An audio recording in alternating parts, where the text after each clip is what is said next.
yeroo gara aangootti dhufnu akkuma beekamu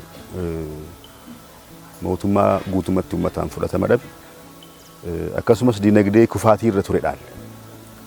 Dinagdee kufaatii irra ture dinagdee liqii biyya alaatiin idaan biyyoolessaa parsantaa 31 GDP keessaa ture jechuudha. Parsantaa 31 GDP keenya liqaa ture yookiin idaa biyya alaa ture jechuudha.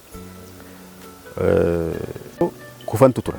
Hidha haaromsaa dabalatee piroojeektii saamicha olaanaaf saaxilamee piroojeektii uummanni abdii guddaadhaan eegu keessi isaa garuu saamichaan rakkoo hammaataa keessa ture dhaal jechuudha. Yaa'ii keenya kan jalqabaa yeroo geggeessinu waadaa gochaan jennee dhimmoota hedduu qaban. Dhimmoota qabanne keessa tokko akkuma kaasti dhimma diinagdeeti jechuudha. Kanaaf waraana keessa teenne dinagdee waraana keessatti dandamataa ta'ee fi waraana keessatti dinagdee saffinaan guddatu uumuu dandeenya jechuudha. Gama tokkoon birmadummaa biyyaa balaa bittinnaa irraa qolata. Gama kaaniin ammoo misoomatti fuulleffannaa keenya taasifneen dameelee hundaan milkaa'ina olaanaadha. Waggaa 3 booda irratti yoo gamaaggamnu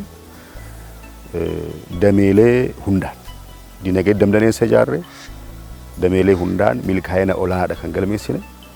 Bara kana fakkeenyaaf dinagdeen keenya parsantaa 8.4 dinagdee guddataa jirudha. Ragaaleen amma booda dhufan yoo ilaalaman kanaa ol deemuu akka danda'u wantoonni namatti agarsiisan jiru jechuudha.